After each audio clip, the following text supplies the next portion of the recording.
and I could hear a car coming, I could hear a truck. It was a truck, it was loud. And I seen the truck coming, and I'm like, get off the road. I just remember screaming for him to get off the road,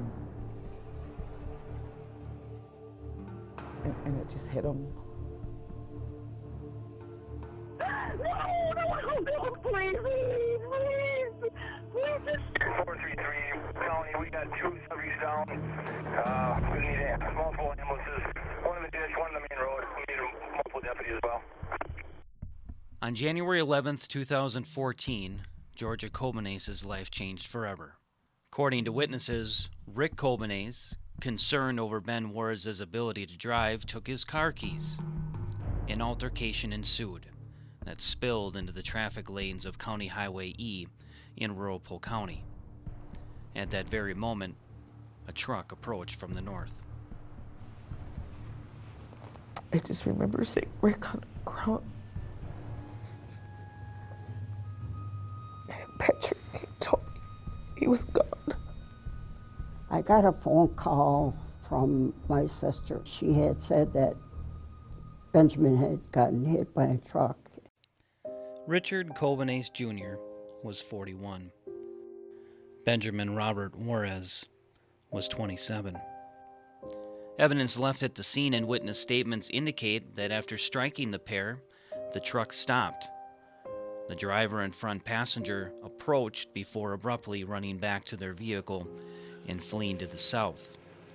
Now, 6 years later, the Kobenace and Juarez families, law enforcement, and the Round Lake community find themselves trying to pick up the pieces, haunted by 2 spine-tingling questions.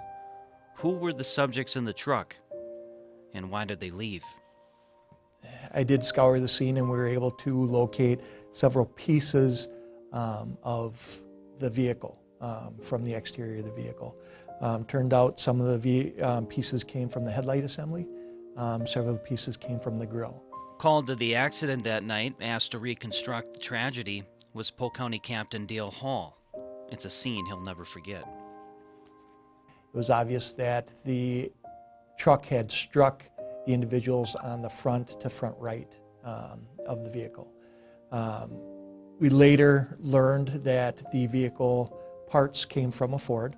The truck did drive down the road and pulled over. We observed a set of tracks coming out from the driver's side of the vehicle, and it appears that they were walking towards the 2 victims. At some point, the male turns to his left, goes into the ditch a short bit, and then he is running back to the truck. Also working that evening was current Polk County Sheriff Brent Walk, who was a patrol sergeant at the time. A veteran with over 20 years in law enforcement, the incident is something that haunts him to this day. St. Croix Tribal Police Chief Frank Taylor was also on scene that night, and he can say the same thing. He sees the aftermath on a daily basis within his community. To both, the fact that the case remains unsolved is incomprehensible. How can those involved stay silent? How have the answers eluded them for so long? 6 years removed from the actual date of this occurrence, but to the family members, it happened yesterday. It happened yesterday. They want closure. They want answers. You know, when I drive around, I think about that call quite often. You know, there's things that trigger that memory. Snowy roads trigger that memory. When we have other crashes, I think about that. You know, it's an unusual case. So much heartache. For both Georgia Kobenace and Shirley Juarez, their hearts are heavy, but they admit closure is possible if only.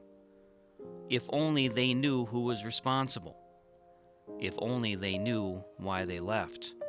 Without knowing, they fear they will never truly be free. The circumstances, it's not their fault. I don't know why things happen the way they happen, you know. But I would hope that at some point I could learn to forgive them if the shoe were on the other foot. Would they want me to stop? I think about him all the time. What he would be doing now, that I miss him a lot. He was my my baby. The gravity of the situation is not lost on those still investigating the incident now more than a half of a decade later. When the accident first happened, law enforcement identified all of the Ford F-150 and 250 trucks in the surrounding area, approximately 1,700. To date, more than 100 leads have been investigated, and still the identities of the driver and passenger remain a mystery. With each day, the trail gets colder, but with that said, those who know the case best realize they are just one tip away from breaking things wide open. We're not going to give up just because it's been 6 years. We are still going to go out and do what we need to do to bring resolution to this case and to the families. I never thought that 6 years later we still would be searching for these answers. I believe whoever went through that area had no way to avoid this crash. But what's troubling is they didn't stop, they didn't render aid, they continued on, leaving us with all these family members who want closure. It's hard to say goodbye to your loved ones when you don't have all those answers. Rick Cobanez was so many things. A father, a grandfather, a respected member of the community who loved every second he lived. His bride of nearly 20 years still hears his laughter in the sound of the wind, his strength in the feel of a feather. Ben Juarez was known for his work ethic and smile, his ability to fix things, and the kindness he showed everyone. After raising him his entire life, his memory lives on inside of his grandmother, Shirley Juarez. Both Shirley and Georgia know that they and their community have suffered enough. They need peace, and it's time. In that, the truth may also set the driver and passenger inside of that truck that night free as well. It's never too late for everyone to move forward together. I still have hope. I just wish the driver would come forward.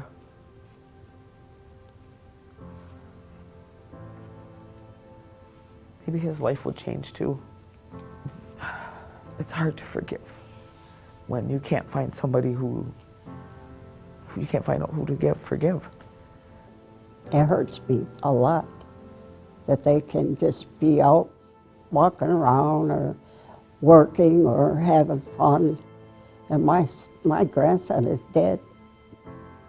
I'm not angry anymore, but I was at first. You know, I can't stay angry forever, but it does hurt a lot.